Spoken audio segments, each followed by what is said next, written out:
तो आज की कहानी एक ऐसे लड़के की है जिसके स्टेप फादर ने उसे जलाने की कोशिश की थी, लेकिन वो लड़का बच गया। अभी वो लड़का एक कब्र खोद रहा था जिसमें उसे कुछ हड्डियां दिखाई देती है, जो कि असल में उसके भाई की थी।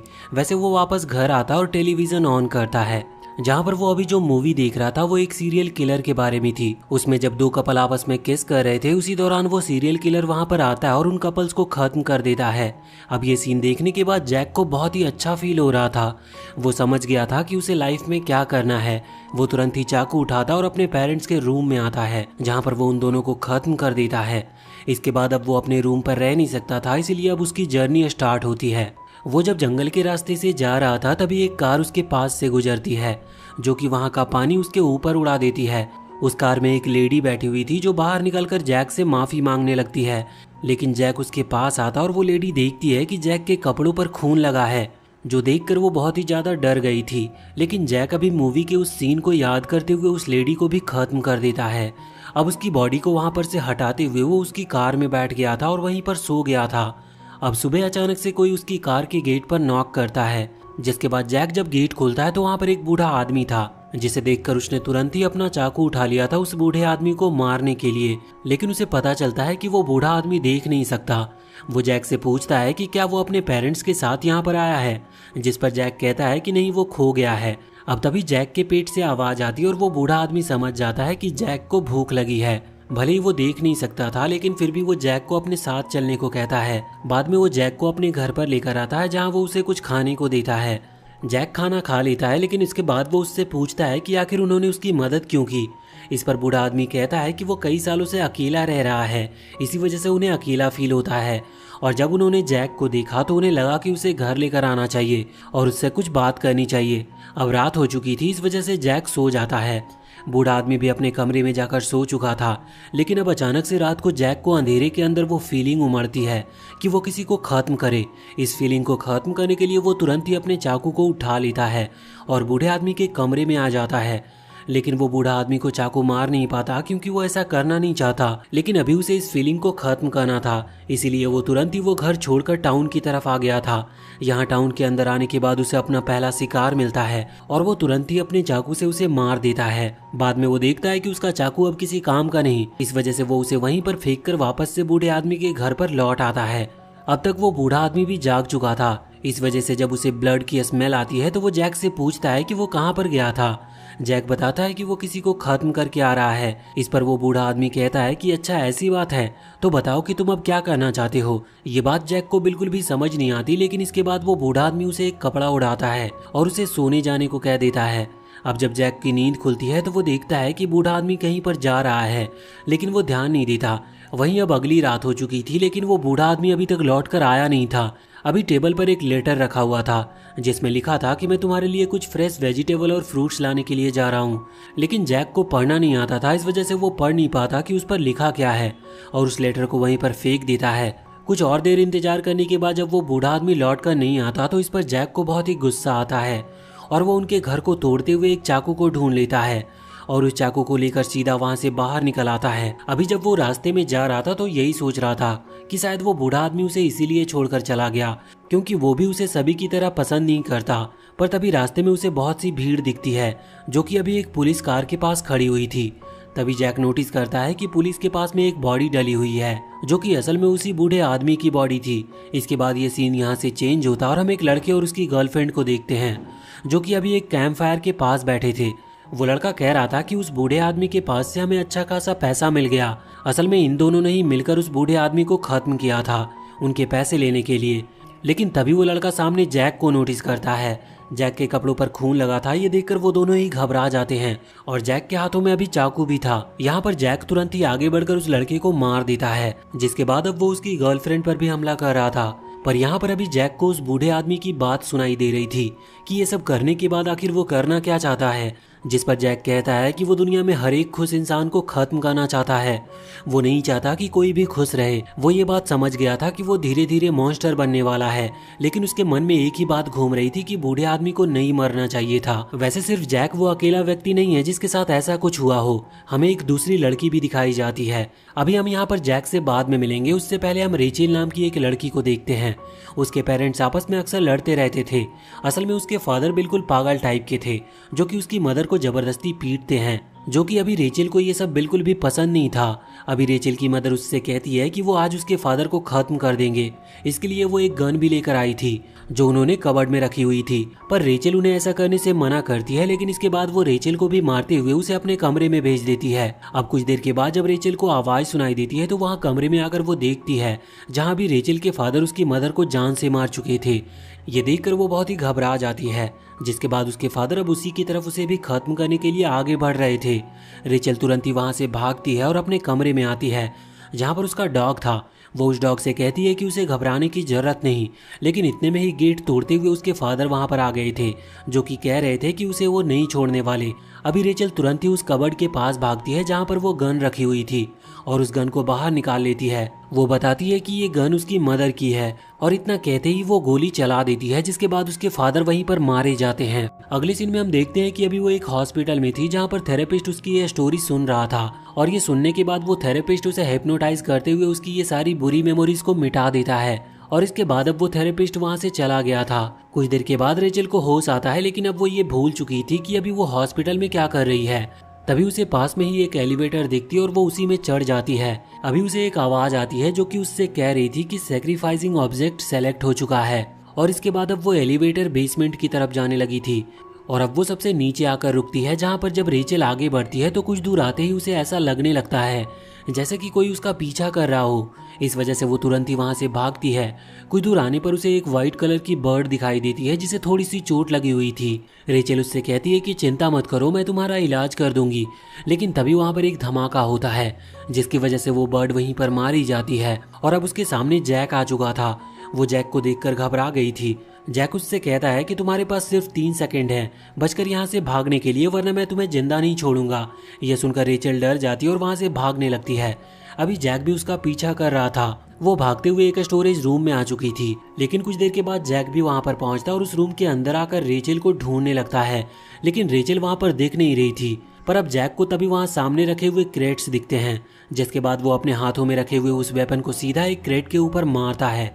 वो वेपन सीधा क्रेट के बीच में लगा था। अगर वो थोड़ा सा और साइड में लगता तो शायद रेचेल वहीं पर मारी जाती, पर यहाँ पर रेचेल की अब जान बच गई थी। रेचेल भी बिल्कुल आवाज नहीं करती, जिस वजह से जैक को लगता है कि वो यहाँ पर नहीं है, इसीलिए वो वहां से चला जाता है रेचेल को कहीं और ढूंढने के लिए। अब रेचेल वहां से उठती है और उसे समझ में आ गया था कि उसे जल्द से जल्द यहाँ से निकलना होगा। यहाँ से निकलने का सिर्फ एक ही रास्ता है, वही एलिवेटर जिससे वो यहाँ पर आई थी। इसीलिए अब वो है में उसे वही बर्ड दिखती है जो कि उसे पहले दिखी थी, लेकिन अभी उस बर्ड के कई सारे टुकड़े हो चुके थे, जो देखकर वो घबरा जाती है और वहां से भाग जाती है। लेकिन अब कुछ दूरी पर आने के बाद जैक ने उसे देख लिया था। वो तुरंत ही उसका पीछा करना शुरू कर देता है, लेकिन रेचेल सही टाइम पर उस लिफ्ट के पास पहुंच जाती है, जहां पर वो तुरंत ही बटन दबाकर लिफ्ट को बंद करने की कोशिश करती है। लेकिन लिफ्ट का दरवाजा बहुत ही धीरे धीरे क्लोज हो रहा था, जिस वजह से जैक लगभग उसके पास पहुंच ही गया था। लेकिन अब जैसे ही जैक उस पर हमला करता है, तभी अचानक से गेट और शटर दोनों ही बंद हो जाती है और लिफ्ट चालू हो जाती है। इसके बाद अब रेचेल वहां से सीधा 2nd फ्लोर पर आ गई थी, लेकिन अब यहाँ पर आने के बाद भी उसे ऐसा ही महसूस होता है जैसे कि कोई भागता हुआ उसकी तरफ ही आ रहा हो। इस वजह से वो वहां से भागना शुरू कर देती है, लेकिन वो जो भी था जो कि उसकी तरफ दौड़ते हुए आ रहा था, अब वो उसके करीब पहुंच चुका था। वो पीछे से उसका हाथ पकड़ लेता और हम देखते हैं कि ये एक डॉक्टर है। वो डॉक्टर अपना नाम डैनी बताता है और कहता है कि वो उसका काउंसलर है। अब जब रेचेल पीछे मुड़कर देखती है तो वो नोटिस करती है कि हाँ, ये जैक नहीं है, लेकिन अभी भी वो थोड़े डाउट में थी। वहीं इधर हम जैक को देखते हैं जो कि अभी वापस लौट रहा था। तभी उसे वो बर्ड दिखती है जिसे रेचेल ने वापस से पहले जैसा कर दिया था। हालांकि अभी वो जिंदा नहीं है, लेकिन उसके जो टुकड़े हुए थे रेचेल ने उसे जोड़ दिया था, ये सोचकर कि काश वो जिंदा हो जाए। ये देखकर जैक थोड़ा सा हैरान था। अब वापस से हम यहाँ पर उस डॉक्टर के पास आते हैं जो कि रेचेल को रूम में लेकर आया था, जहाँ वो उससे कहता है कि उसे रेचेल की आंखें चाहिए। इस चीज से रेचेल थोड़ी सी हैरान थी, लेकिन तभी रेचेल वहाँ उस कमरे के अंदर कई सारे आंखों को देखती है, जिन्हें देखकर वो समझ जाती है कि ये डॉक्टर असल में एक साइको है। अभी वो डॉक्टर वहाँ पर नहीं था, इस वजह से रेचल वहाँ से निकलने का फैसला करती है। उसे एक लोहे की सोवेल टाइप की चीज दिखती है जिससे वो उस गेट को खोलने की कोशिश कर रही थी और उसके कुछ देर मेहनत करने के बाद वो गेट धीरे धीरे खुलने लगा था। लेकिन उसी दौरान वो डॉक्टर डेनी वहाँ पर आ जाता और रेचल को पकड़ लेता है। वो कहता है कि मैं तुम्हें भागने नहीं दे सकता, मुझे तुम्हारी आंखें चाहिए। इसके बाद अब वो रेचल को धक्का देते हुए वहाँ पर टेबल पर ले आता है जहाँ वो उसकी आंखें निकालने वाला था। वो उसके ऊपर चढ़ गया था, लेकिन रेचल ने अभी तक हार नहीं मानी थी। वो कह रही थी कि मुझे माफ कर दो और मुझे अपने पेरेंट्स के पास जाने दो, लेकिन इस पर डॉक्टर डेनी कहता है कि मैं तुम्हें वहीं तो भेज रहा हूँ, नरक में। अब ऐसा सुनने के बाद रेचल की सारी मेमोरीज वापस आने लगती है। उसे याद आता है कि उसके पेरेंट्स ऑलरेडी मर चुके हैं और उसने अब तक जो भी सहा है वो सब धीरे धीरे उसे याद आ रहा था, जिसके बाद अब उसने अपनी उम्मीद खो दी थी और वो मरना चाहती थी, इसीलिए वो बिल्कुल भी हिल नहीं रही थी। इस चीज से डेनी और भी ज्यादा खुश हो जाता है कि उसकी आंखें निकालने में बिल्कुल भी उसे दिक्कत नहीं होगी। वो खुशी के मारे चीखता और रेचल की आंखें निकालने लगता है, लेकिन इतने में ही अचानक से उसे कोई मार देता है और ये कोई और नहीं बल्कि जैक था।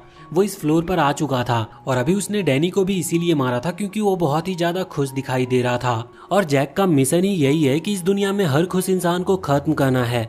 वैसे इसके बाद अब वो अपने वेपन को वहाँ रेचल के गर्दन के पास ले आता है, लेकिन इस बार रेचल ना ही चीखी थी और ना ही डर कर भागी थी, जो देखकर जैक थोड़ा सा अजीब फील करता है। वो उससे कहता है कि क्या तुम्हें डर नहीं लगता, क्या तुम्हें भागना नहीं है या फिर तुम्हें चीखना नहीं है, जिस पर रेचल कहती है कि नहीं, वो उसे मार दे। अब जब रेचल खुद ही सामने से ऐसा कह रही थी तो जैक बिल्कुल भी ऐसा नहीं करता। अब तभी अचानक से वहाँ पर एक सायरन बजने लगता है जिसमें से आवाज आती है कि जैक ने नियम को तोड़ा है।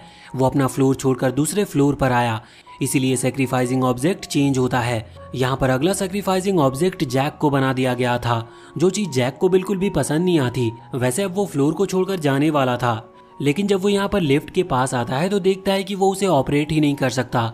अब तभी वहाँ पर रेचल आती है और जैक से कहने लगती है कि वो उसे खत्म क्यों नहीं कर रहा, जिस पर जैक कहता है कि उसे ऐसा बिल्कुल नहीं करना, वो उसे परेशान ना करे क्योंकि उसे अभी इस फ्लोर को छोड़कर जाना है। रेचल कहती है कि अगर मैंने तुम्हारी मदद की तो क्या तुम मुझे मारोगे। जैक उसकी बात पर ज्यादा ध्यान नहीं देता और उसे जाने को कहता है। रेचल वहाँ से वापस आकर सीधा उस डॉक्टर के बॉडी के पास आ जाती है। उसे याद आता है कि उस डॉक्टर ने कहा था कि ये फ्लोर उसका है, इस वजह से अब वो उस डॉक्टर के कपड़ों में यहाँ की चाबी ढूंढने लगती है। कुछ देर के बाद जब जैक वहाँ उस एलिवेटर के पास खड़ा हुआ था तभी गेट अपने आप ही ओपन हो जाता है। रेचल आकर बताती है कि उसे यहाँ की चाबी उस डॉक्टर की पॉकेट में मिली। अभी जैक ये देखकर इम्प्रेस था कि रेचल सच में समझदार है। वो रेचल की विश फुलफिल करने की प्रॉमिस करता है।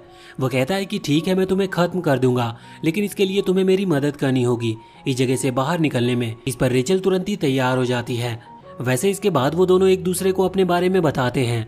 अगले सीन में वो लोग थर्ड फ्लोर पर पहुंच चुके थे, जहां आगे बढ़ते वक्त वो देखते हैं कि वहां पर पानी भरा है, लेकिन वो उस पर ज्यादा ध्यान नहीं देते और आगे बढ़ते रहते हैं। कुछ दूर आगे आकर उन्हें एक गड्ढा दिखता है, जहां आने के बाद रेचल कह रही थी कि उसे इस गड्ढे में ही गिर जाना चाहिए, लेकिन जैक उससे कहता है कि वो फालतू की बातें ना करे और आगे बढ़ते रहे। अब जब वो कुछ दूर और आगे आते हैं तो उन्हें कुछ ग्रेव्स दिखती है। यहाँ पर अभी रेचल देखती है कि उन कब्रों के ऊपर नाम भी लिखे हुए थे, जो कि असल में उन्हीं पर्सन्स के हैं जो कि इस जगह पर आ चुके हैं।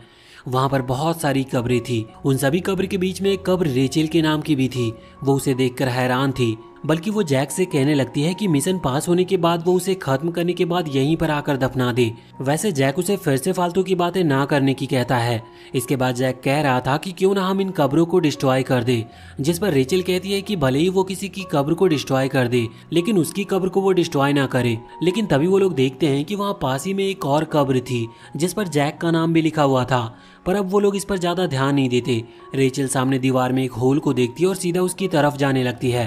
अभी जैक उसके साथ नहीं जा रहा था। रेचल बस वहाँ पर इसीलिए जा रही थी कि वो देख सके कि बाहर जाने का रास्ता किस तरफ से है। अब जब वो वहाँ पर अंदर की तरफ जाती है तो सामने उसे एक गेट दिखाई देता है, साथ ही वहाँ पास में ही एक लेटर रखा हुआ था। वो समझ जाती है कि लेटर जिस किसी ने भी लिखा है वो पहले से जानता था कि वो मरने वाला है। इस तरफ हम देखते हैं कि जैक ने अब एक एक करके उन कब्रों को तोड़ना शुरू कर दिया था। वो यहाँ पर सबकी कब्र को एक एक करके तोड़ता जा रहा था। लास्ट में सिर्फ रेचल की कब्र बचती है, लेकिन वो उसे नहीं तोड़ता क्योंकि वो डर गया था कि कहीं रेचल आकर गुस्सा ना करे। वैसे जब वो खुद की कब्र को तोड़ रहा था तो उसी दौरान वहाँ का पत्थर टूटते हुए नीचे गिरता है और एक लगे हुए सीक्रेट स्विच को एक्टिवेट कर देता है, जिसकी वजह से अभी रेचल के सामने वाला वो गेट ओपन हो चुका था। रेचल समझ जाती है कि ऐसा जैक की वजह से हुआ है, लेकिन वो सोच रही थी कि क्या जैक ने ऐसा जानबूझकर किया है या उसकी गलती से हो गया। वैसे अब वो उस कमरे के अंदर आती है तो उसे वहाँ पर एक मिस्टीरियस आवाज सुनाई देती है, और जब वो थोड़ा सा और आगे बढ़ती है तो वहाँ पर कई सारी किताबें रखी हुई थी। वैसे एक मेन किताब वहाँ पर सामने ही रखी थी, और जब वो उस किताब को खोलती है तो उसमें उसे जानने को मिलता है कि इसमें उन लोगों की रिपोर्ट है जो कि इस जगह पर पहले भी आ चुके हैं, और रिपोर्ट के साथ साथ उनमें उनकी पूरी जानकारी भी थी। वो यहाँ खुद का नाम भी उस बुक में देखती है, और ये भी देखती है कि रेचल के बारे में हर चीज़ उस किताब में लिखी हुई थी। और इसके बाद अब वो उस कागज़ को वहाँ से बाहर लेकर आती है, जहाँ वो उसके बारे में जैक को बताती है, लेकिन जैक कहता है कि हमें इस इन्फॉर्मेशन से क्या ही लेना देना। वैसे इसके बाद अब रेचल उस कागज को निकालती है जिस पर जैक के बारे में जानकारी लिखी थी। वो बताती है कि जैक का असली नाम आइजैक जैक है। ये सुनकर जैक हैरान था कि आखिर सच में इस कागज के अंदर ये सारी जानकारी कैसे लिखी हो सकती है। वैसे इसके बाद अब वो रेचल से पूछने लगता है कि उसे पता चल चुका है कि उसका नाम आइजैक है, तो अब आखिर वो इसके बारे में क्या सोचती है, क्या उसे उससे डर लगता है। इस पर रेचल कहती है कि नहीं, मुझे तुमसे डर नहीं लगता। इस पर जैक कहने लगता है कि यही सेम चीज मुझे एक दूसरी लड़की ने भी कहा था। हमें एक पुराना सीन दिखाया जाता है जहाँ पर रात के टाइम पर जैक एक लड़की का पीछा कर रहा होता है, और कुछ देर के बाद वो उसे पकड़ भी लेता है, और जब वो उसे मारने ही वाला होता है तो यहाँ पर वो लड़की उसे देखकर कहने लगती है कि वो उसकी बहुत बड़ी फैन है और वो उससे मिलकर बहुत ही ज्यादा खुश है। सभी लोग जैक को एक सीरियल किलर के रूप में जानते हैं, इसी वजह से वो लड़की भी जैक के बारे में जानती थी। जैक ये सुनकर हैरान था कि वो उसकी फैन कैसे हो सकती है। यहाँ पर वो लड़की जैक को थोड़ा सेड्यूस करने की भी कोशिश कर रही थी, लेकिन जैक उसे धक्का देकर दूर कर देता और कहता है कि मैं तुम्हें सिर्फ 5 सेकंड देता हूँ, अगर तुम यहाँ से भाग गई तो मैं तुम्हारी जान बख्श दूंगा। अब वो लड़की भागने की पूरी कोशिश करती है, लेकिन 5 सेकंड के अंदर जैक उसे पकड़ लेता है और उसके बाल को पकड़ते हुए उसे दीवार से दे मारता है, और कहता है कि अगर वो उसकी फैन है तो उससे डर कर भाग क्यों रही थी। तो इस चीज पर वो लड़की कहती है कि वो उससे डर नहीं रही थी, बल्कि वो बस मरने से डरती है। लेकिन अब जैक यहाँ पर उसकी बिना कोई बात सुने मार डालता है। अब यहाँ करंट टाइम में रेचल जैक से कहती है कि ये कैसी घटिया सी कहानी है, तुम अगर किसी को जान से मारने के लिए उसका पीछा करोगे तो वो डर कर भागेगी ही। इस पर जैक को गुस्सा आ जाता और वो तुरंत ही रेचल के कब्र को भी तोड़ देता है। यहाँ रेचल ये देखकर हैरान थी और सोच रही थी कि अब वो मर नहीं पाएगी, लेकिन फिर जैक उसे उदास देखकर उससे प्रॉमिस करता है कि चिंता मत करो, मैं तुम्हें जरूर मारूंगा। अब पहले तो उन्हें यहाँ से निकलना है, इस वजह से अभी वो एलिवेटर ढूंढ रहे थे। कुछ देर के बाद उन्हें वो एलिवेटर मिल जाता है, लेकिन वहाँ कहीं भी उसका स्विच नहीं था। रेचल कहती है कि शायद इसका कोई सीक्रेट बटन होगा। अभी नीचे पानी भरा हुआ था, इसीलिए वो जैक से कहती है कि उसे पानी में उस सीक्रेट बटन को ढूंढना चाहिए। वैसे अभी रेचल धीरे से ये भी बड़बड़ा रही थी कि उसे लगता है कि जैक का उसे खत्म करने का कोई इंटेंशन नहीं है, जिस पर जैक कहता है कि अगर तुम्हें इतना ही जल्दी मरना है तो तुम खुद से ही खुद को क्यों नहीं मार लेती। पर रेचल कहती है कि ये एक बुरा काम है और बाइबल में लिखा है कि ऐसा करने पर गॉड हमें सजा देते हैं, इसीलिए वो ऐसा नहीं कर रही। जैक उससे कहता है कि फिर ठीक है, तुम थोड़ा मोटिवेट रहो और मरने से डरो, जिससे कि मुझे भी तुम्हें मारने में मजा आए। अगर तुम ऐसे ही रहोगी तो फिर मैं तुम्हें नहीं मार पाऊंगा। अब इसके बाद जैक वहां से आगे बढ़ गया था उस स्विच को ढूंढने के लिए, और कुछ देर के बाद वो गलती से उसी स्विच पर पैर रख देता है। हम देखते हैं कि वो सामने एलिवेटर नहीं थी, बल्कि एक डोर था जो कि अब ओपन हो चुका था। अब रेचल सीधा उसी तरफ चली जाती है जहाँ पर जैक अभी रुका हुआ था, लेकिन जब वो पानी से बाहर निकलने के लिए आगे बढ़ता है तभी वहाँ की लाइट ही चली जाती है और एक अजीब सा क्रिएचर जिसका नाम एडी है वो वहाँ सामने आता है। वो अभी जैक के ऊपर हमला कर रहा था, लेकिन जैक उससे बचता है और इसके बाद जैक ही उस पर हमला करने लगता है, पर एडी भी यहाँ पर उसके हर एक अटैक को डॉज कर रहा था। एडी कहता है कि उसे रेचल पसंद है और वो रेचल को अपने हाथों से मारकर अपनी बनाई हुई कब्रों में दफनाना चाहता है। साथ ही एडी ये भी कहता है कि वो सारी कब्र उसी ने बनाई थी और आखिर जैक ने उन्हें डिस्ट्रॉय क्यों कर दिया। लेकिन जैक यहाँ पर कोई भी बात उसकी नहीं सुन रहा था, बल्कि सीधा उसके ऊपर हमला करने में लगा था। दूसरी तरफ हम रेचल को देखते हैं जो कि अभी आगे बढ़ती जा रही थी। उसे वहां पर एक और डोर दिखाई देता है, लेकिन ये डोर लॉक नहीं था। इस वजह से वो वहां पर अंदर चली आती है और वहां पर उसे एक टॉर्च मिलती है, और जब वो टॉर्च ऑन करके आगे बढ़ रही थी तब उसे एक लेटर भी मिलता है। अभी वो लेटर खोलने वाली थी, लेकिन तभी वहां पर एडी आ गया था। अभी रेचल एडी को नहीं जानती, इस वजह से वो थोड़ी सी हैरान थी, पर यहाँ पर एडी बताता है कि वो रेचल की विश को पूरा कर सकता है। इसका मतलब वो रेचल को जान से मार सकता है, लेकिन इससे पहले वो कहता है कि पहले तुम्हें प्रॉमिस करना होगा कि तुम किसके हाथ से मरना चाहती हो, जैक के हाथ से या मेरे हाथ से। दूसरी तरफ हम जैक को देखते हैं जो कि अभी एडी को ढूंढ रहा था, लेकिन जब वो उसे नहीं मिलता तो वो सोचता है कि जरूर वो रेचल के पास गया होगा उसे जान से मारने के लिए, इसीलिए वो तुरंत ही रेचल को ढूंढने लगता है। और कुछ देर ढूंढने के बाद जब उसे रेचल नहीं मिलती तो वो उसी रास्ते पर आगे बढ़ता है जहाँ पर रेचल गई थी। अब उसे सामने एक दीवार दिखाई देती है और जब वो दीवार के पास जाता है तो उसे रेचल और एडी की आवाज सुनाई देती है। दीवार की दूसरी तरफ एडी अभी रेचल को बिल्कुल दीवार के कोने में ले आया था। जहाँ पर वो उससे कह रहा था कि बताओ तुम किसके हाथ से मरना पसंद करोगी। अभी यहाँ पर रेचल कन्विंस होने वाली थी, लेकिन इतने में ही जैक उस दीवार के पीछे से कहता है कि रेचल ने जैक से प्रॉमिस किया था। साथ ही यहाँ पर जैक भगवान की कसम खाते हुए कहता है कि वो रेचल को मारेगा। अब ये सुनकर रेचल को भरोसा हो गया था, क्योंकि वो भगवान पर विश्वास करती है। इस वजह से वो कहती है कि इस दीवार को तोड़ दे, और वो सामने से हट जाती है। जैक उस दीवार को तोड़ता है, लेकिन जब वो वहाँ पर आता है तो वो दोनों देखते हैं कि एडी वहाँ पर था नहीं। रेचल जैक से पूछती है कि क्या उसने अभी सच कहा था, जिस पर जैक कहता है कि हाँ वो बिल्कुल सच कह रहा था, और वो बार बार गॉड की कसम खाते हुए कहता है कि मैं तुम्हें जरूर मारूंगा। अभी रेचल ने उसकी बात मान ली थी। जैक ये भी कहता है कि मैं तुम्हें तभी मारूंगा जब हम यहाँ से बाहर निकल जाएंगे। अब इसके बाद वो फिर से आगे बढ़ने लगे थे। कुछ देर के बाद जब वो कॉरिडोर के रास्ते से जा रहे थे, तभी सामने उन्हें एडी दिखता है, जो कि रेचल से कह रहा था कि आखिर उसने एडी को छोड़कर जैक को क्यों चुना। लेकिन रेचल इस पर कोई जवाब नहीं देती, और यहाँ पर जैक आगे बढ़ते हुए एडी से लड़ने लगता है। एडी भी लड़ रहा था और हार नहीं मान रहा था। साथ ही वो जैक के हर एक अटैक को डॉज भी कर रहा था, लेकिन अचानक से वो पीछे हटता और लाइट चली जाती है, जिसके बाद एडी के लिए एक एडवांटेज था, क्योंकि वो अंधेरे में भी जैक पर अटैक कर पा रहा था, जबकि जैक उसे देख भी नहीं पा रहा था। अभी जैक रेचल से कहता है कि वो आसपास जाकर लाइट के स्विच को ढूंढे। इसके बाद अब रेचल वहां से भागती है। अभी वो एक कब्र के पीछे छुपी हुई थी, तभी उसे दिखता है कि वो कब्र बहुत ही ज्यादा सुंदर है और वो खाली भी है। तभी वहां पर एडी आ जाता है और कहता है कि अगर तुम मेरे हाथों से मरना पसंद करो तो ये कब्र तुम्हारी हो सकती है। और यहाँ पर एडी ने रेचल को अभी उस कब्र में गिरा दिया था, लेकिन जब वो उसे मारने वाला था, उसी दौरान रेचल उसी टॉर्च को ओपन कर देती है, जो कि वहां अभी उसे कुछ देर पहले मिली थी। लाइट की वजह से अभी एडी सामने नहीं देख पा रहा था, जिसकी वजह से उसे कब्र में गिरा दिया जाता है, और उसका जो मास्क था जिससे उसका चेहरा छुपा हुआ था वो भी निकल जाता है। जैक वहां पर आकर अपने वेपन से उसे खत्म कर देता, और इसके बाद अब उन्होंने उस कब्र को भी बंद कर दिया था। जैक को अभी सब कुछ साफ साफ इसीलिए दिखाई दे रहा था क्योंकि एडी के पास से रेचल को वो रिमोट मिल चुका था, जिस वजह से उसने लाइट को भी ऑन कर ली थी। अब यहाँ पर जैक कहता है कि लगभग हमने इस पूरे फ्लोर को चेक कर लिया, लेकिन हमें ना ही एलिवेटर मिला और ना ही यहाँ से निकलने का रास्ता। तभी रेचल उसी रिमोट पर देखती है कि उसमें एक एक्स्ट्रा बटन भी है, और वो जैसे ही उस बटन को दबाती है तो पास में ही लगा हुआ छोटा सा वाटरफॉल बंद हो जाता है, और उसके पीछे से वो एलिवेटर सामने आता है। जिसके बाद अब ये दोनों उसी में चले गए थे और अगले फ्लोर पर भी आ गए थे। अब यहाँ से इस फ्लोर का गेट जैसे ही ओपन होता है तो ये लोग देखते हैं कि ये फिर से एक अजीब से फ्लोर पर आ चुके हैं। सामने कील की तरह सरिये लगे हुए थे और वो वहाँ से आगे नहीं बढ़ सकते थे। जैक अभी उन सभी को तोड़ने की कोशिश करता है, लेकिन इतने में ही वहाँ सीलिंग पर लगी हुई गन एक्टिवेट हो जाती है और वो गोली चलाना शुरू कर देती है। लेकिन जैक ने यहाँ पर खुद को और रेचल दोनों को ही बचा लिया था। अब जब उस गन में गोली खत्म होती है तो वो रुक जाती है, और यहाँ पर लगे हुए सीसीटीवी कैमरे के पास से एक आवाज़ आती है।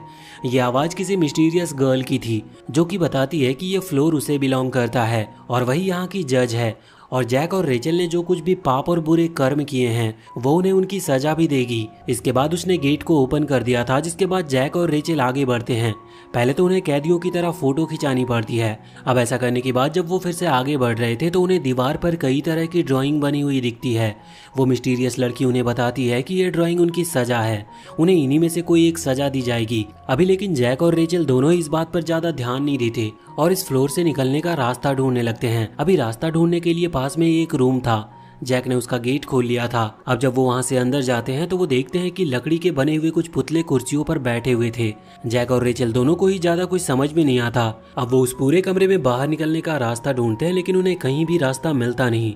जैक रेचल से कह रहा था कि उसे ही अपना दिमाग लगाना चाहिए। अभी जैक को एक कुर्सी दिखती है और वो उस पर जाकर बैठ जाता है, क्योंकि वो अब थक गया था। रेचल उससे उठने का कहने ही वाली थी, लेकिन इतने में ही वो कुर्सी एक्टिवेट हो जाती है और जैक को एक बहुत ही खतरनाक तेज झटका लगता है, और अब जैक उस कुर्सी से उठ भी नहीं सकता था। वो मिस्टीरियस गर्ल अपना नाम कीथी बताती है और कहती है कि उसकी मर्जी के बिना यहाँ से कोई जा नहीं सकता, लेकिन अगर रेचल जैक को इस कुर्सी से बचाने का रास्ता ढूंढ लेती है तो वो जैक को बचा सकती है, क्योंकि केथी इसमें उसकी बिल्कुल भी मदद नहीं करने वाली। और इसके बाद अब वो नीचे रखी हुई बटन पर पैर रखती है, जिसके बाद जैक को फिर से वही तेज झटका लगता है। अभी जैक रेचल से कह रहा था कि उसे जल्द से जल्द रास्ता ढूंढना होगा जिससे कि वो यहाँ से निकल सके। रेचल वहां से चली जाती है और वहां पर बैठे हुए उन लकड़ी के पुतलों को देखने लगती है। जब जैक को करंट लग रहा था तब वो हिल रहे थे। रेचल समझ जाती है कि ये जो वायरिंग है वो इन्हीं पुतलों के अंदर से ट्रांसफर हो रही है। इसी वजह से अब वो वेपन उठाते हुए सभी पुतलों को एक एक करके तोड़ना शुरू करती है। ऐसा करने की वजह से वायरिंग कट चुकी थी और अब जैक को करंट नहीं लग रहा था। इस वजह से जैक अब आज़ाद हो चुका था। रेचल को लगता है कि वो मारा गया, लेकिन असल में वो जिंदा था। अब वो दोनों उठते हैं, तभी वहाँ टेलीविजन पर कीथी आती है जो कि बताती है कि उन्होंने पहला टास्क पूरा कर लिया। लेकिन जैक यहाँ पर गुस्से में टेलीविजन को ही तोड़ देता और यहाँ से आगे बढ़ जाता है। अभी जब वो फिर से आगे बढ़ने लगी थी तभी उन्हें एक और डोर दिखता है जो कि दिखने में ही थोड़ा खतरनाक लग रहा था। रेचल कहती है कि हमें इस डोर के अंदर नहीं जाना चाहिए, लेकिन जैक कहता है कि अगर हमें यहाँ से बाहर निकलना है तो हमें हर दरवाजे को चेक करना ही होगा। जिसके बाद अब वो गेट को खोल लेता है। अब वो दोनों जैसे ही अंदर आते हैं तो अचानक से वो गेट अपने आप ही लॉक हो गया था और यहाँ पर केथी अपीयर होती है जो कि इन दोनों से कह रही थी कि इन्हें एक सर्टेन टाइम के अंदर यहाँ के मिस्टीरियस पजल को सुलझाना होगा, वरना टॉक्सिक गैस की वजह से ये मारे जाएंगे। अब इसके बाद एक अलार्म बजता और उस कमरे में टॉक्सिक गैस फैलना शुरू हो जाती है और इस गैस से बचने का सिर्फ एक ही तरीका था, वहाँ पर रखा हुआ मास्क। लेकिन मास्क सिर्फ एक ही है। इस वजह से जैक मास्क को लेकर रेचल को देने लगता है, लेकिन रेचल को खुद की चिंता नहीं थी। वैसे भी वो मरना ही चाहती थी, इसी वजह से वो जैक को ही वो मास्क पहनने को कहती है। अब जैक ने उस मास्क को पहन लिया था। वो लोग आगे बढ़ रहे थे तभी अचानक से उन्हें एक डेड बॉडी दिखाई देती है। रेचल कहती है कि शायद ये कोई क्लू है। जिसके बाद जैक जब उस डेड बॉडी को लात मारता है तो वहाँ पर कुछ लिखा हुआ आता है जिसमें बैलेंसिंग के बारे में लिखा हुआ था। अभी रेचल की हालत खराब हो रही थी क्योंकि उसकी बॉडी में वो टॉक्सिक गैस फैल रही है, इसीलिए जैक जबरदस्ती उसके चेहरे पर वो मास्क लगा देता है और रेचल इस बार मना नहीं कर पाती। अब सामने लगे ऑब्जेक्ट पर जब वो उस डेड बॉडी के पार्ट्स रखते हुए बैलेंस करने की कोशिश कर रहे थे तब भी वो गेट ओपन नहीं हो रहा था। रेचल कहती है कि शायद हमें और भी क्लूज ढूंढने होंगे। अभी उसके चेहरे पर से मास्क हट गया था। जब वो आगे बढ़ रही थी तो फिर से वो नीचे गिरने लगती है, लेकिन जैक उसे वापस से मास्क पहनाते हुए कहता है कि हमें किसी भी तरह से यहाँ से सरवाइव करके निकलना है। अब रेचल खड़ी होती है। आगे बढ़ते हुए उसी सीलिंग पर एक होल दिखाई देता है और वो कहती है कि शायद यहाँ से हमें बाहर जाने का रास्ता मिल सकता है, पर उसे समझ नहीं आ रहा था कि वो उतने ऊपर जाएंगे कैसे।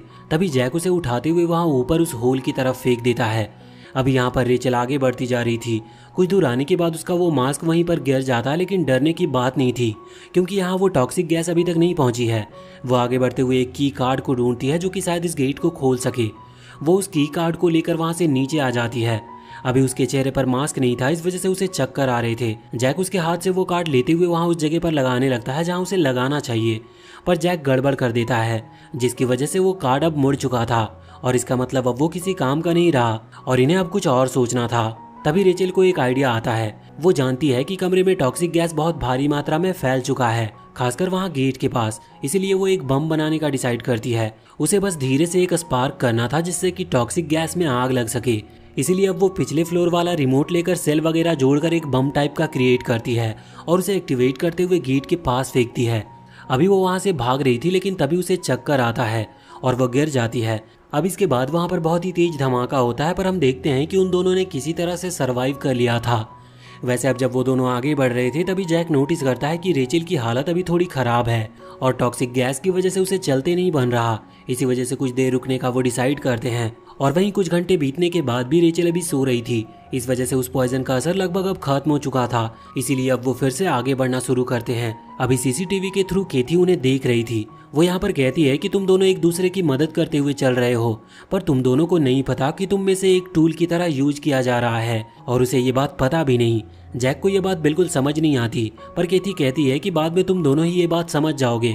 अब इसके बाद वो दोनों फिर से आगे बढ़ते हैं। कुछ दूर आने के बाद उन्हें एक और रूम दिखता है जहाँ पर उन्हें 2 सेल्स में बंद कर दिया गया था। वो सेल का बीच का गेट अभी ओपन था। एक तरफ के सेल में अभी एक डॉल हाउस रखा हुआ है और दूसरे तरफ के सेल में बड़ी सी लकड़ी का बना हुआ एक बड़ा सा स्ट्रक्चर था जिसमें बहुत सारी ड्रॉज लगी हुई थी। अभी यहाँ जब रेचल उसमें से एक ड्रॉज को खोलती है तो उसमें एक पेपर दिखता है जिस पर एक रिडल लिखा हुआ था। वो उसे पढ़ती है तो उसे कुछ कुछ समझ में आ जाता है। वो कहती है कि जो डॉल हाउस है उसमें एक मेल कैरेक्टर होगा, उसे लिविंग रूम में रख दो। जैक ऐसा ही करता है, जिसके बाद अब वहाँ पर एक दूसरी ड्रॉज ओपन हो गई थी। रेचल उसे ओपन करती है और उस पर लगी हुई रिडल को सॉल्व करती है और जैक को बताते जाती है कि उसे कौन से कैरेक्टर को किस वाले रूम में रखना है। अब जब जैक ऐसा करते जा रहा था तभी उसे एक ऐसा पपेट मिलता है जो कि असल में बिल्कुल उसी की तरह दिखता है क्योंकि उस पर बैंडेज लगी हुई थी। जैक समझ जाता है कि ये उसी की लाइफ स्टोरी को रिडल्स के थ्रू बता रही है। इस चीज पर उसे केथी के ऊपर बहुत गुस्सा आ रहा था, लेकिन वो केथी को कुछ कर नहीं सकता। इसी वजह से अब वो उस हाउस को ही तोड़ने लगा था, पर तभी केथी कहती है कि ऐसा बिल्कुल मत करना वरना तुम यहाँ से बाहर नहीं निकल पाओगे। मगर इसके साथ साथ केथी उसे बचपन की सारी मेमोरी को याद दिलाते हुए टॉर्चर कर रही थी। साथ ही वो ये भी कहती है कि तुम बचपन में भी बेवकूफ थे और अभी भी बेवकूफ ही हो, इसीलिए रेचल तुम्हारा यूज कर रही है यहाँ से बाहर निकलने के लिए। जैक इन सब बातों पर ज्यादा ध्यान नहीं देता, उसे बस अपने बचपन की मेमोरीज याद आ रही थी, जिस वजह से उसे इतना गुस्सा आता है कि वो उस डॉल हाउस को तोड़ देता है, बिना इस चीज की परवाह किए हुए कि वो यहाँ से निकल पाएगा कि नहीं। अब तभी केथी बताती है कि उसने ये टेस्ट को पार कर लिया है, जिसकी वजह से दोनों के ही डोर ओपन हो जाते हैं और वो दोनों वहां से आगे बढ़ते हैं। अब जब वो वहां से आगे बढ़े थे तभी हमें पता चलता है कि उन दोनों को एक अलग अलग सेल में लाकर बंद कर दिया गया है। यहाँ पर अभी 2 सिरिंज रखी थी, जिनमें से एक की निडल पर पॉइजन लगा हुआ है। उन दोनों सिरिंज को खाली करना है, तभी ये लोग यहाँ से निकल सकते हैं, और सिरिंज के अंदर जो लिक्विड है उसे ये लोग फेंक नहीं सकते। तभी रेचल आइडिया देती है, वो कहती है कि मैं इन दोनों सिरिंज को लगा लेती हूँ, क्योंकि वैसे भी मुझे तो मरना ही है। जिस एक पर वेनम होगा वो भी मेरी बॉडी के अंदर चला जाएगा। पर जैक जानता था कि अगर रेचल यहाँ पर मारी गई तो वो भी यहाँ से बाहर नहीं निकल सकता। इस वजह से अब वो दोनों सिरिंज ले लेता है और उन्हें तुरंत ही अपने हाथ पर लगा लेता है, जिसकी वजह से उसे थोड़े चक्कर भी आ रहे थे। पर अभी ज्यादातर सिर्फ उसकी पुरानी मेमोरीज ही उसे डिस्टर्ब कर रही थी। वैसे अब गेट ओपन हो गए थे, इस वजह से वो दोनों ही वहां से बाहर निकल आते हैं। जैक को अभी थोड़े चक्कर आ रहे थे, जिस वजह से वो खड़ा नहीं हो पा रहा था। पर तभी रेचल वहां पर आकर उसे संभालती है। अभी अपने बचपन की यादों को याद करने के कारण जैक का सर काम करना बंद कर चुका था, जिस वजह से वो रेचल पर ही हमला करने लगता है। पर रेचल वहां से हटती नहीं। अब जैक ये बात समझ गया था कि रेचल यहाँ पर रही तो शायद वो रेचल को मार देगा, इस वजह से वो उससे वहां से भागने का कहता है। रेचल भागती है और कुछ दूर आने के बाद वो ऐसे रूम में आ जाती है जहाँ सामने सरिये लगे हुए थे, बिल्कुल जेल की तरह। अभी जैक भी वहां पर पहुंचता है और इसके बाद उसकी तरफ अपने वेपन को करते हुए कहता है कि अब वो नहीं भाग सकती। साथ ही अब यहाँ जैक उसे मारने वाला था, लेकिन जब वो हाथ ऊपर करता है तभी अचानक से उसके हाथ पर एक गोली आकर लगती है, जो कि केथी ने अपने ऑटोमेटिक गन से चलाई थी। उस कमरे में गन्स लगी है जिन्हें कैथी एक रिमोट की मदद से कंट्रोल करती है। वो कहती है कि तुम यहाँ से भाग नहीं सकते और मैं चाहूँ तो तुम दोनों को 2 मिनट में खत्म कर सकती हूँ। अब यहाँ पर केथी की बात सुनकर जैक को बहुत ही ज्यादा गुस्सा आने लगा था। वो तुरंत ही अपना वेपन उठाता और सामने उन सरियों के पास मारने लगता है, लेकिन हमें जानने को मिलता है कि वहाँ पर एक ग्लास है जो कि बहुत ही ज्यादा मजबूत है। वैसे अभी वो टूट भी सकता था, इसी वजह से केथी अपने रिमोट की मदद से जैक के पैरों पर एक गोली चलवा देती है। इसके बाद अब उसने वहाँ केज के अंदर एक और गन रखवा दी थी। वो रेचल से कहती है कि रेचल अभी इस गन को उठाकर जैक को खत्म कर सकती है, क्योंकि अगर उसने ऐसा नहीं किया तो बाद में जैक उसे खत्म कर देगा। क्योंकि सिंपल सी बात है, इस वाले राउंड में इन दोनों में से कोई एक ही जिंदा बचकर जा सकता है, किसी एक को तो मरना ही होगा। अब यहाँ पर रेचल ने गन उठा ली थी। ये देखते हुए जैक भी खड़ा होता और अपने वेपन को सीधा रेचल की गर्दन की तरफ तान देता है, लेकिन रेचल अपनी गन को नीचे करते हुए जैक से कहती है कि हम बेवकूफ़ी नहीं कर सकते। ये लड़की सिर्फ हमसे चाहती है कि हम एक दूसरे को मारे। इसका मतलब यह हमें अपना टूल समझ रही है, लेकिन हमें एक दूसरे को मारने की जरूरत नहीं। जैक इन बातों से बहुत ज्यादा इम्प्रेस था और उसे रेचल के मुंह से इतनी ज्यादा अच्छी बातें एक्सपेक्ट नहीं की थी, इसीलिए वो हैरान भी था। वो अपने वेपन को नीचे कर लेता और रेचल से कहता है कि क्या वो स्माइल कर सकती है। रेचल यहाँ पर स्माइल करती है। जैक को पता था कि ये नकली स्माइल है, लेकिन फिर भी वो खुश था। वो तुरंत ही अपने उस वेपन से खुद को ही मार लेता है, क्योंकि उसे पता था कि यहाँ से कोई एक ही जिंदा बचकर निकल सकता है, जिसकी वजह से अभी वो नीचे गिर गया था। साथ ही उसका वेपन भी उससे थोड़ा दूर गिर गया था। ये देखते हुए कैथी तुरंत ही वहाँ भागते हुए अंदर आती है और रेचल से कहने लगती है कि आखिर उसने जैक को क्यों नहीं मारा। वो चाहती थी कि जैक इतनी आसान मौत ना मरे। तभी जैक थोड़ा सा हिलता और कैथी समझ जाती है कि जैक अभी भी जिंदा है। इस वजह से अब जैक को जहाँ पर चोट लगी थी वो वहाँ पर पैर रखते हुए उस जगह को दबाती है, जिससे जैक को बहुत दर्द हो रहा था। ये देखते हुए रेचल अपनी उस गन को केथी की तरफ पॉइंट करती है, लेकिन केथी बताती है कि ये गन खाली है। वो सिर्फ ऐसा इसीलिए कर रही थी जिससे कि ये दोनों बस आपस में लड़े। और इतना कहते हुए वो फिर से जैक की उसी चोट पर पैर रखते हुए उसे टॉर्चर करने लगती है। लेकिन अब रेचल अपने बैग के अंदर से एक दूसरी गन निकालती है और तुरंत ही केथी की तरफ गोली चला देती है। केथी अभी मरी नहीं थी, लेकिन उसे गोली लग चुकी थी। वो वहां से हटती है और इसके बाद अब वो अपने उस रिमोट से गोली चलाने वाली थी, लेकिन तभी जैक खड़े होते हुए अपने उस वेपन को उठाता है और उसका वो हाथ ही काट देता है। अभी केथी ने हार नहीं मानी थी। वो रेंगते हुए रिमोट के पास आती है और बटन दबाती है, लेकिन सारी गोलियां किसी दूसरे डायरेक्शन में चली गई थी और इसके बाद अब वो गन्स भी खाली हो चुकी थी। अब यहाँ पर केथी भी मारी जाती है। इसके बाद अब जैक और रेचल दोनों ही वहाँ कंट्रोल रूम में आ गए थे, जहाँ से केथी हर एक चीज को कंट्रोल कर रही थी। यहाँ पर उन्हें कई सारे बटन दिखते हैं, जिसके थ्रू वो आगे आने वाले कई सारे गेट को पहले ही ओपन कर देते हैं, जिससे उन्हें कोई प्रॉब्लम नहीं होगी। और इसके बाद अब वो वहाँ से आगे बढ़ना शुरू करते हैं, लेकिन अभी तक उन्हें पता नहीं था कि इस फ्लोर की जो एलिवेटर है वो है कहाँ पर। अब एलिवेटर ढूंढते वक्त उन्हें दीवार पर कुछ लिखा हुआ दिखता है। रेचल उसे पढ़कर याद कर लेती है, क्योंकि उसके हिसाब से यहाँ पर हर लिखी चीज एक क्लू है। अब कुछ देर के बाद वो उस एलिवेटर के पास आते हैं। वो देखते हैं कि एक एलिवेटर अभी बंद है और वहाँ कोई स्विच भी नहीं है, लेकिन वो ये भी नोटिस करते हैं कि पास में ही 2 बोर्ड रखे हैं, जिन पर उन दोनों के नाम हैं। रेचल को एक क्लू आ जाता है और वो उस क्लू के थ्रू एक नाम वाला बोर्ड आगे करती है, जिसकी वजह से अचानक से वो लिफ्ट ओपन हो जाती है और वो दोनों उसमें बैठकर आगे वाले फ्लोर के लिए निकल पड़ते हैं। अभी लिफ्ट के अंदर जाते वक्त जैक रेचल से पूछती है कि आखिर वो यहाँ पर आई कैसे। तो रेचल बताती है कि उसने एक मर्डर होते हुए देखा था, जिसके लिए वो थेरेपी लेने की वजह से यहाँ पर आई थी, पर अचानक से वो इस जगह पर पहुंच गई। अब जैक पूछता है कि आखिर उसके पास वो गन कैसे थी, जिस पर वो कहती है कि वो गन उसके पास शुरुआत से ही है। वैसे अब वो अगले फ्लोर पर पहुंच गए थे जहां पर रेचल आगे बढ़ने लगती है, लेकिन तभी वो देखती है कि जैक की बॉडी से तो खून निकल रहा है और वो वहीं पर नीचे गिर गया था। अभी खून उसी जगह से निकल रहा था जहां पर उसे चोट लगी थी। रेचल उसे वहां से बाहर लेकर आती है और एक जगह पर बिठा देती है। यहाँ पर अभी जैक बेहोश हो चुका था, इस वजह से रेचल फैसला करती है कि वो उसके लिए एक फर्स्ट एड किट ढूंढेगी। वो तुरंत ही उसे ढूंढने के लिए वहां से भागती है, लेकिन किसी भी फ्लोर पर किसी चीज को ढूंढ पाना बहुत मुश्किल था। अभी भागते हुए अचानक से लाइट ऑफ हो चुकी थी। वो देखती है कि वो एक चर्च जैसे एरिया में आ चुकी है। जहां वो आगे बढ़ती है वहां पर बहुत सारी कैंडल्स थी, इस वजह से उसे आसपास दिखाई दे रहा था। लेकिन तभी अचानक से एक पर्पल कलर का धुआं वहां फैलने लगता है, लेकिन रेचल उस पर ज्यादा ध्यान नहीं देती क्योंकि उसे लग रहा था कि ये बस इल्यूजन है और वो बस आगे बढ़ते रहती है अपने फर्स्ट एड किट को ढूंढने के लिए। कुछ दूर आने के बाद अचानक से उसके सामने एक आदमी आ जाता है। यह आदमी यहाँ रेचल से पूछता है कि आखिर वो कौन है, लेकिन रेचल इस पर कुछ नहीं बताती। जिसके बाद अब वो आदमी डिसाइड करता है कि पहले वो खुद के बारे में बताएगा। वो बताता है कि उसका नाम ग्रे है और वो इस फ्लोर का जज है, साथ ही वो इस चर्च में प्रीस्ट भी है। अब जज वर्ड सुनकर यहाँ पर रेचल थोड़ी सी डर गई थी। वो तुरंत ही पीछे हट जाती है क्योंकि उसे लग रहा था कि ये भी बाकियों की तरह ही होगा। लेकिन यहाँ पर ग्रे कहता है कि नहीं, वो रेचल पर अपने कोई डिसीजन नहीं थोपने वाला जैसे कि बाकियों ने किया। वो बस यहाँ पर ये पूछता है कि तुम यहाँ पर करने क्या आई थी, जिस पर रेचल कहती है कि उसे फर्स्ट एड किट की जरूरत है। इस पर वो प्रीस्ट कहने लगता है कि फर्स्ट एड किट तुम्हें चर्च में नहीं मिल सकती, अगर तुम्हें वो चाहिए तो तुम्हें सेकेंड फ्लोर पर जाना होगा, तुम्हें वो डेनी के पास में ही मिल पाएगा। अब रेचल उससे पूछती है कि मैं वहाँ पर कैसे जाऊँ, तो इस पर ग्रे कहता है कि मैं तुम्हें वहाँ पर लेकर जा सकता हूँ, लेकिन इस दौरान तुम्हें हर फ्लोर का टेस्ट पास करना होगा, तभी तुम वहाँ पर जा पाओगी और इसी बहाने मैं भी जान लूंगा कि तुम आखिर हो कौन। अभी उसकी बात मानने से पहले रेचल यहाँ से सीधा जैक के पास आती है और उसे ग्रे के बारे में बताती है। अब ये सब सुनने के बाद जैक को थोड़ा सा डाउट हो रहा था, इस वजह से वो फैसला करता है कि वो खुद ही ग्रे से जाकर मिलेगा। लेकिन जब वो खड़ा होता है तो वो चल भी नहीं पा रहा था क्योंकि उसे अभी बहुत ही ज्यादा चोट लगी थी। रेचल उससे कहती है कि अगर वो आगे बढ़ा तो फिर वो बचेगा नहीं, इससे अच्छा तो वो यहीं पर बैठा रहे और उसे जाकर फर्स्ट एड लाने दे। जैक इस पर हाँ कर देता है, जिसके बाद रेचल वहाँ से वापस ग्रे के पास आ जाती है। वो ग्रे से कहती है कि हमें चलना चाहिए। अब ग्रे यहाँ पर अपनी पावर का इस्तेमाल करता है, जिसके बाद वहाँ पर पर्पल ऑरा फैलने लगा था।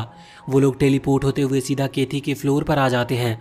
ये देखते हुए रेचल कह रही थी कि हमें तो डेनी के फ्लोर पर आना था, तो हम सीधा वहीं क्यों नहीं आए। इस पर वो कहता है कि हमें एक एक करके फ्लोर पार करने होंगे, तुम्हें पहले इस फ्लोर का टेस्ट पास करना है, तुम्हें एलिवेटर के लिए इलेक्ट्रिसिटी का स्विच ऑन करना है जो कि तुम्हें कैथी के रूम में मिलेगा।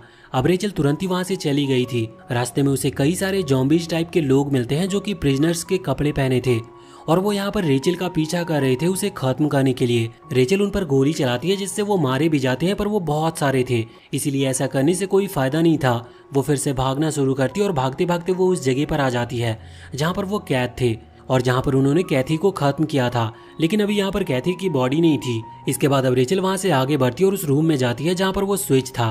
अभी यहाँ पर अचानक से उसे कैथी का घोस्ट दिखाई देता है जो कि उससे कह रहा था कि तुम बहुत बुरी हो, तुमने बहुत बुरे काम किए हैं, यहाँ तक कि तुम जैक से भी बहुत ज्यादा बेकार हो। लेकिन अभी रेचल को उसकी किसी भी बात से कोई फर्क नहीं पड़ रहा था। वो उस पर ज्यादा ध्यान नहीं देती क्योंकि वो वैसे भी एक स्पिरिट है और एक इल्यूजन है, इसीलिए रेचल उसकी किसी भी बातों का जवाब ना देते हुए वहाँ से स्विच ऑन करके चली जाती है। अब जब वो एलिवेटर के पास पहुंचती है तो देखती है कि एलिवेटर का गेट खुल चुका है और वहां पर ग्रे भी खड़ा है। ग्रे उससे पूछता है कि रास्ते में जो तुम्हें जॉम्बीज मिले थे वो कहाँ हैं, तो इस पर रेचल बताती है कि मैंने उन्हें खत्म कर दिया। ग्रे ज्यादा हैरान नहीं हुआ था क्योंकि वैसे भी वो सारे मरे हुए लोग थे। इसके बाद अब वो वहां से सीधा एडी के फ्लोर पर आ जाते हैं। यहाँ पर आने के बाद ग्रे फिर से कहता है कि तुम्हें लाइट का स्विच जाकर ऑन करना होगा, लेकिन इस पर रेचल कहती है कि जब हम बिना एलिवेटर के टेलीपोर्ट कर सकते हैं तो फिर स्विच को ऑन क्यों करना। इस पर ग्रे कहता है कि ये बस तुम्हारा टेस्ट है जिससे कि मैं तुम्हें समझ पाऊं कि आखिर तुम्हारा नेचर किस टाइप का है। इसके बाद रेचल वहां से भागती है और सीधा एक ग्रेव्स के पास आ जाती है। वहां पर सभी कब्र डिस्ट्रॉय हो चुके थे, लेकिन तभी अचानक से एक हाथ निकलता है एक कब्र में से और उसके पैर को पकड़ लेता है। लेकिन रेचल दूसरे पैर से उसे लात मारती है, उस पर पैर रखकर उसे तोड़ देती है और जब वो आगे बढ़ रही थी तो ऐसे बहुत सारे हाथ निकलते जा रहे थे जो कि दूसरी लाशों के थे, पर रेचल को उन सब में से कोई भी फर्क नहीं पड़ रहा था। वो बस वहाँ से भागती जा रही थी। रास्ते में वो देखती है कि जिस कब्र में उन्होंने एडी को कैद किया था वो वहाँ पर था नहीं। वैसे भी इस चीज़ पर वो ज़्यादा ध्यान नहीं देती। कुछ देर के बाद वो वहाँ उस बटन के पास पहुँच चुकी थी और वो स्विच को ऑन करती है। दूसरी तरफ वो एलिवेटर का गेट ओपन हो जाता है।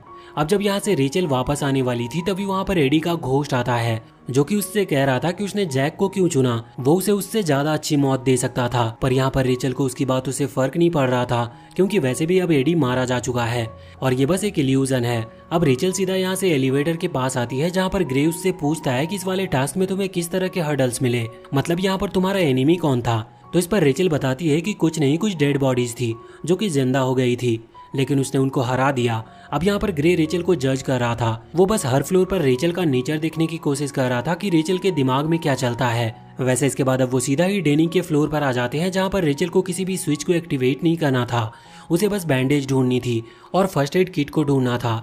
अभी जब वो वहाँ से जाती है तो वो सबसे पहले एग्जामिनेशन रूम में पहुँचती है जहाँ पर लोगों का इलाज किया जाता है। वहाँ पर आने के बाद वो देखती है कि डेनी की बॉडी भी वहाँ पर नहीं थी। वही चीज को इग्नोर करते हुए सीधे उस जगह पर आ गई थी जहाँ पर दवाइयाँ वगैरह रखी जाती है, लेकिन वो जगह बिल्कुल खाली थी। वो पूरे फ्लोर को चेक करती है लेकिन उसे कहीं पर भी फर्स्ट एड किट नहीं मिलती। इस वजह से वो वापस से ग्रे के पास आती है और यहाँ पर उससे कहती है कि कहीं उसने जानबूझकर तो ऐसा नहीं किया, मतलब कहीं वो जानबूझकर रेचल को यहाँ पर लेकर तो नहीं आया जिससे कि जैक वहाँ अकेला मारा जाए।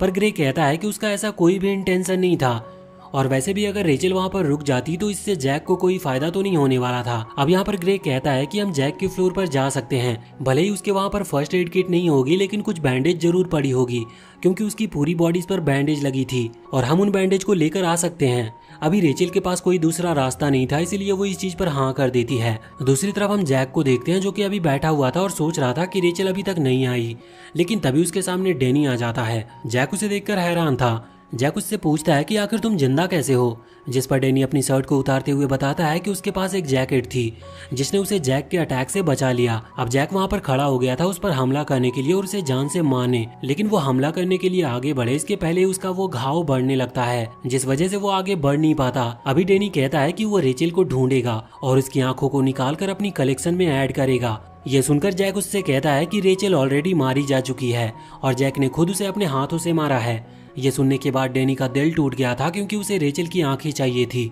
अब उनके बीच में यहाँ पर और भी बातें होती है जिस दौरान जैक कहता है कि डेनी रेचल को नहीं मार सकता क्योंकि जैक ने रेचल से प्रॉमिस किया है कि वो खुद उसे मारेगा।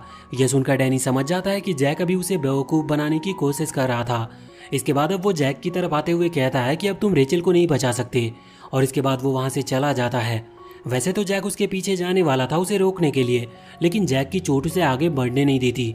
अब यहाँ से सीन चेंज होता और हम देखते हैं कि ग्रे और रेचल दोनों ही वहाँ सबसे लास्ट फ्लोर पर पहुँच चुके थे जहाँ जैक रहता था। यहाँ पर अभी रेचल भागती है और जैक के कमरे में आकर फर्स्ट एड किट जैसी किसी चीज को ढूंढने की कोशिश करती है। उसे कंफर्म था कि उसे फर्स्ट एड किट नहीं मिल सकती, तभी उसे ड्रॉज में कुछ बैंडेजेस मिल जाती है। वैसे उसे वहाँ पर एक चाकू भी दिखता है। ये चाकू शायद वही चाकू है जो कि जैक को ओल्ड मैन के घर से मिला था। रेचल इसे भी अपने साथ रख लेती और वापस वहाँ ग्रे के पास आ जाती है, जिसके बाद ये वापस से ग्रे के फ्लोर पर आ जाते हैं। और यहाँ जब रेचल उस जगह पर आती है जहाँ वो जैक को छोड़कर गई थी तो वहाँ पर जैक था नहीं। रेचल को पहला शक ग्रे पर होता है कि शायद वो इतने टाइम में उसे बिजी रखकर जैक को मारना चाहता है, पर ग्रे कहता है कि नहीं, उसका ऐसा कोई प्लान नहीं था। पर हाँ, वो ये भी बताता है कि डेनी असल में जिंदा है। यह सुनकर रेचल घबरा जाती है और समझ जाती है कि जैक की जान को खतरा है, इसीलिए वो तुरंत ही वहाँ से भागने लगी थी जैक को बचाने के लिए। पर उसी समय वहाँ पर ग्रे कहता है कि मैं तुम्हें पूरी तरह से समझ चुका हूँ, मैंने हर फ्लोर पर तुम्हें नोटिस किया और अब मुझे पता चल चुका है कि तुम बहुत ही ज्यादा सेल्फिश हो। तुम जैक की जान भी सिर्फ इसीलिए बचाना चाहती हो क्योंकि उसे बचाकर तुम्हें फायदा हो। रेचल कहती है कि ऐसा कुछ भी नहीं है, उसे सच में जैक की जान बचानी है, लेकिन ग्रे कहता है कि तुम झूठ कह रही हो। और इतना कहते हुए वो फिर से पर्पल ऑरा रिलीज करता है, जिसके बाद अचानक से वहाँ सामने एक बड़ा सा व्हाइट स्नेक आ गया था। अब इसके बाद रेचल वहाँ से डरते हुए भागती है। कुछ दूर के बाद वो एक रूम में पहुँचती है जहाँ जैक था। वो जैक से कहती है कि वो सामने से हट जाए क्योंकि एक व्हाइट स्नेक उनकी तरफ आ रहा है, लेकिन जैक उसे धक्का देते हुए नीचे गिरा देता है और कहता है कि तुम ये क्या बेवकूफ़ी वाली बातें कर रही हो, वहाँ पर कोई भी स्नेक नहीं था। असल में ये रेचल का इल्यूजन था जो कि ग्रे ने क्रिएट किया था।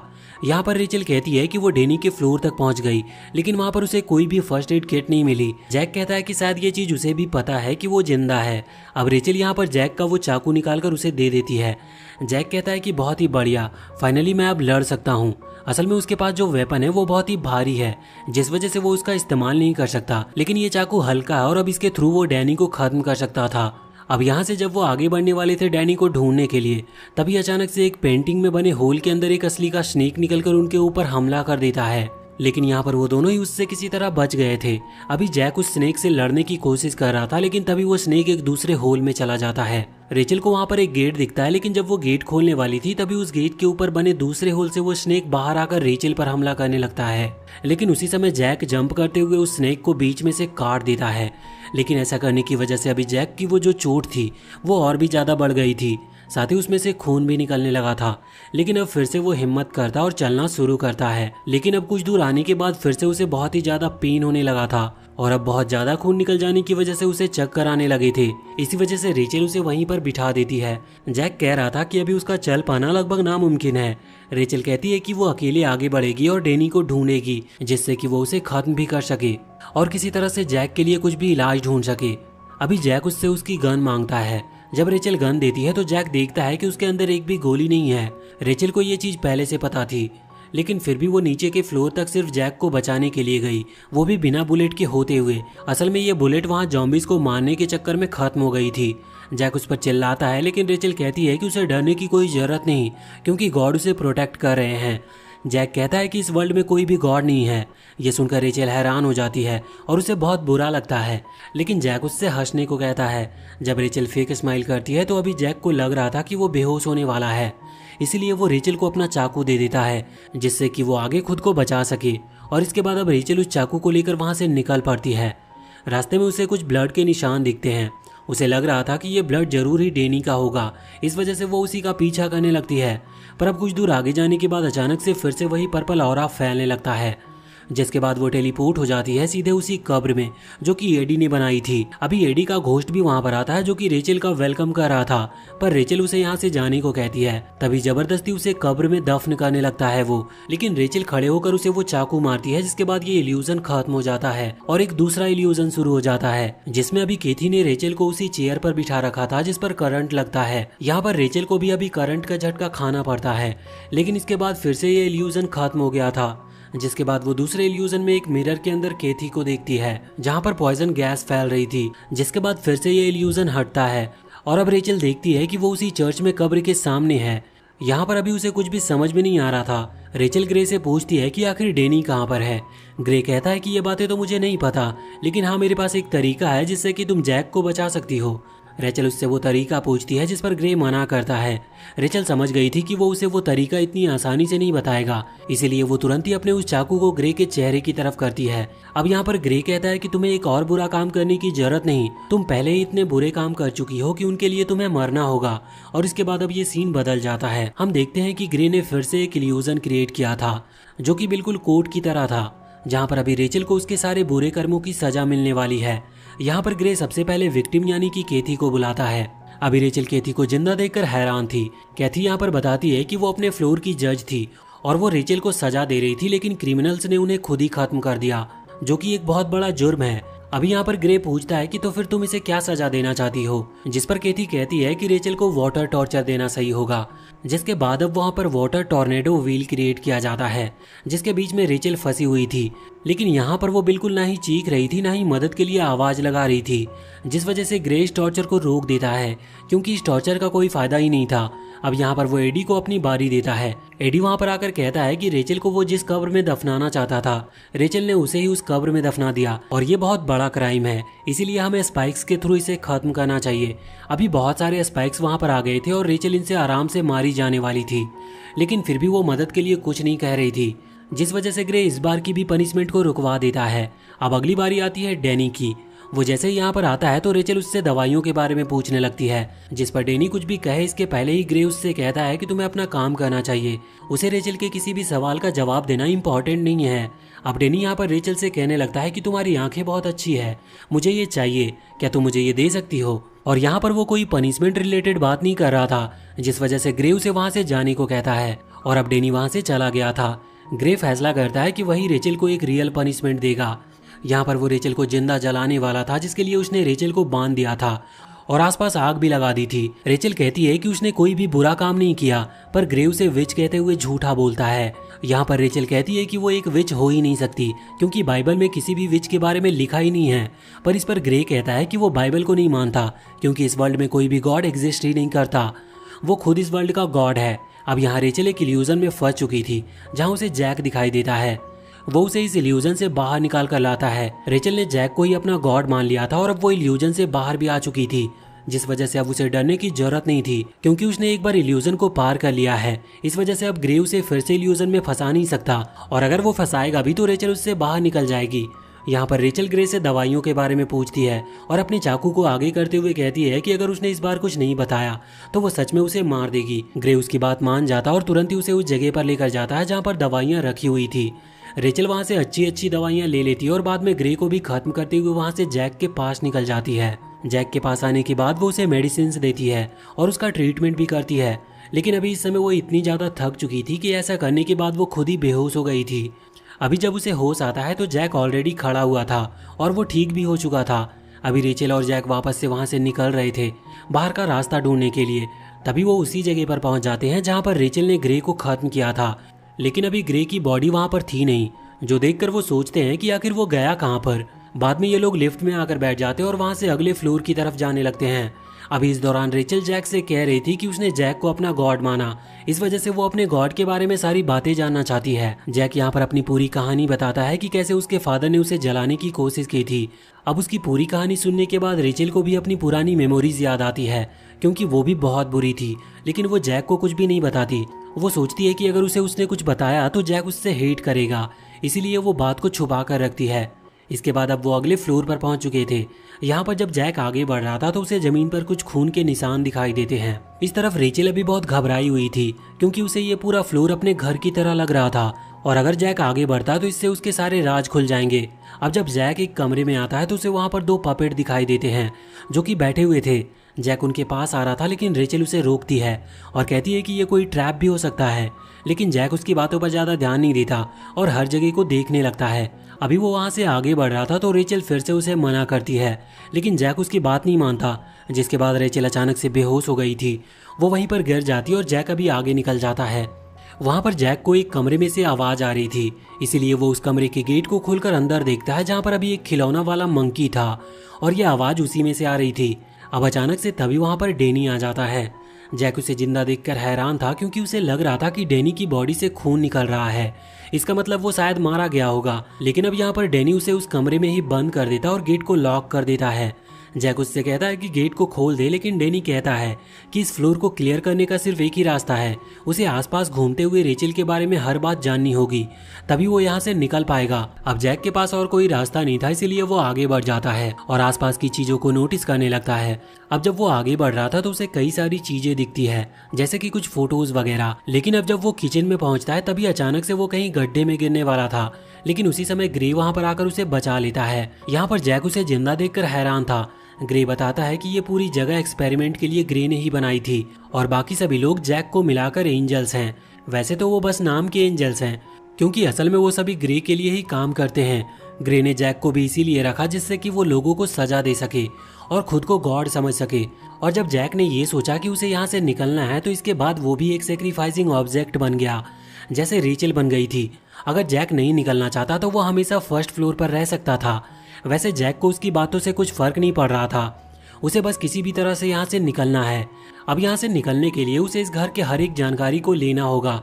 तभी ग्रे कहता है कि देखो, अगर तुम ऐसा ही चाहते हो तो मैं तुम्हें एक हिंट देता हूँ, तुम किसी के भी डोर को ओपन कर सकते हो उसकी नेम प्लेट का यूज करके। अब जैक वहाँ से चला जाता है, उसे एक डोर दिखता है और अभी वो उसके लिए नेम प्लेट चुन रहा था। दूसरी तरफ हम देखते हैं कि रेचल अभी डेनी से मिलती है। वो डेनी को मारने वाली थी, लेकिन डेनी कहता है कि उसे ऐसा करने की जरूरत नहीं, क्योंकि उसे अब डेनी से खतरा नहीं है, बल्कि उसे तो जैक से खतरा है। यहाँ पर वो टीवी के थ्रू अभी उसे बता रहा था कि जैक उसके कमरे के बाहर पहुंच चुका है और अगर उसने सही नेम प्लेट लगाई तो डोर ओपन हो जाएगा, जिसके बाद जैक को रेचल के बारे में सब कुछ पता चल जाएगा और फिर वो शायद रेचल को हेट करने लगे। ये सोचकर रेचल तुरंत ही उस डायरेक्शन में भागती है। जैक को रोकने के लिए, लेकिन वो लेट हो चुकी थी क्योंकि जैक ने उस नाम की प्लेट को वहाँ उस डोर पर लगा दिया था। इस वजह से डोर ओपन हो चुका था। अब जैक अंदर जाता है तो टेलीविज़न ऑन थी, जहाँ जैक न्यूज़ में देखता है कि इस घर में 2 कपल की डेड बॉडी मिली थी और वो दोनों बॉडीज असल में बीच में से सिली हुई थी। ये देखकर जैक बहुत हैरान था। वो सोचता है कि ऐसा किसने किया होगा, लेकिन उसी समय टेलीविज़न पर डेनी और रेचल को दिखाया जाता है। ये उस दिन का टेलीकास्ट है जब रेचल थेरेपी के लिए डेनी के पास लाई गई थी। डेनी यहाँ पर उसे हिप्नोटाइज करते हुए पूछता है कि उसने अपने पेरेंट्स को क्यों मारा, जिस पर वो बताती है कि वो हमेशा लड़ते रहते थे और वो अच्छे पेरेंट्स नहीं थे। वो ये भी बताती है कि उसने ही उन्हें सील दिया जिससे कि वो साथ में रह सके और अच्छे पेरेंट्स बन सके। उसने अपनी मदर के फेस को इस तरह से सिला था जैसे कि वो स्माइल कर रही हो। जैक ये सब देखकर बहुत ही ज़्यादा हैरान था। यहाँ पर डेनी उससे कहता है कि तुमने सही किया और ये भी कहता है कि वो बिल्कुल उसी की तरह है। लेकिन अब जैक यहाँ पर ये सब देखते हुए टेलीविज़न को तोड़ देता है क्योंकि उससे ये सब सहन नहीं हो रहा था। जैक तुरंत ही वहाँ से भागता है। इसके बाद अब वो उसी कमरे में आता है जहाँ पर डेनी और रेचल थे। यहाँ पर अभी वो रेचल का फेस देखता है और समझ जाता है कि वो कितनी ज़्यादा डिप्रेस है। वैसे अभी जैक हैरान था इस बात से कि कहीं ये फ्लोर रेचल को ही बिलोंग तो नहीं करता। हमें पता है कि हर एक फ्लोर किसी ना किसी को बिलोंग करता है, लेकिन इस फ्लोर पर अभी यहाँ कोई भी जज नहीं दिखाई दिया है। तो ऐसा हो सकता है कि शायद ये फ्लोर रेचल के लिए बनाया गया हो और वही यहाँ की जज हो। अब यहाँ पर जैक कुछ भी बोले इसके पहले ही डेनी हवा में गोली चलाता है और जैक को साइलेंट होने की कहता है, पर जैक रुकता नहीं। वो रेचल से पूछता है कि जैक को सारे राज पता चल चुके हैं, तो क्या अब रेचल उसे खत्म करना चाहती है। रेचल कहती है कि क्या सब कुछ पता होने के बाद जैक अभी भी उसका गॉड बनकर रह सकता है, जिस पर जैक कहता है कि वो कभी भी उसका गॉड था ही नहीं। ये सुनते हुए रेचल तुरंत ही गन निकालती है जिसमें गोली थी और यहाँ पर वो गोली चलाती है, लेकिन ये गोली जैक को लगती नहीं। वो उसके कंधे को लगकर निकल जाती है और इसके बाद अब रेचल यहाँ से भागने लगी थी। जैक उसे शांत कराने के लिए उसके पीछे भागता है। वहाँ बाथरूम की तरफ जाते हुए वो देखता है कि बाथ टब का नल खुला है और पानी बाहर गिर रहा है। अभी वो नल बंद करने के लिए आगे बढ़ने ही वाला था, लेकिन इतने में ही उसका ध्यान वहाँ सामने लाइट वाली स्विच पर जाता है जो कि पानी की वजह से बिजली सर्कुलेट कर रहा था। इस वजह से अभी जैक को यहाँ पर बहुत ही तेजी से बिजली का झटका लगता है। अब इसके बाद जब वो आगे आ रहा था तभी उसे वहाँ पर रेचल दिखती है जिसके हाथ में एक लाइटर था। रेचल यहाँ उस लाइटर को गिराती है और वहाँ से भाग जाती है। हमें जानने को मिलता है कि पास में एक गैस स्टोव था जिसमें से गैस लीक हो रही थी, जिस वजह से यहाँ एक धमाका होता है, लेकिन जैक ने इस धमाके को भी सरवाइव कर लिया था। अभी जब वो आगे बढ़ रहा था तो उसकी तरफ एक बड़ी सी मेटल बॉल आती है, लेकिन वो उससे भी बच जाता है। उसे समझ नहीं आ रहा था कि रेचल आखिर ऐसा क्यों करना चाहती है। तभी रेचल उसके पीछे आती है और उसकी तरफ गन तान देती है। अभी जैक ने भी पीछे मुड़ते हुए अपने उस वेपन को सीधा रेचल की गर्दन पर रख दिया था। रेचल को मारने से कोई फर्क नहीं पड़ता। वो जैक से कहती है कि अगर जैक उसे मार दे तो वो अभी भी जैक को अपना गॉड मान सकती है, लेकिन जैक इस पर ज्यादा कुछ जवाब नहीं दे रहा था, जिसकी वजह से रेचल गोली चलाती है, लेकिन यहाँ वो जैक को नहीं मारती बल्कि पास ही एक खिड़की पर शूट करती है, जिस वजह से वहां पर पूरा कांच फैल गया था। जैक ने अपना सर नीचे कर लिया था, लेकिन अब जब वो सर ऊपर करता है तो वहां पर रेचल नहीं थी। उसे समझ नहीं आ रहा था कि अगर रेचल उसे मारना ही चाहती है तो सीधा गोली क्यों नहीं चला रही। जैक वहां से फिर से आगे की तरफ बढ़ता है और वहीं एक कमरे में उसे रेचल दिख जाती है। तभी डेनी ने जैक को पीछे से आकर पकड़ लिया था, जिसके बाद डेनी रेचल से गोली चलाने को कहता है और कहता है कि तुम इस बार अपना निशाना मिस नहीं कर सकती। रेचल भी पीछे मुड़ते हुए गन पॉइंट करती है और गोली चला देती है। लेकिन इसी के साथ सीजन 1 यहीं पर एंड हो जाता है और अगर इसका सीजन 2 भी आता है तो उसे हम जरूर एक्सप्लेन करेंगे। वीडियो अगर पसंद आई हो तो चैनल को सब्सक्राइब करके बेल आइकन जरूर दबा लें।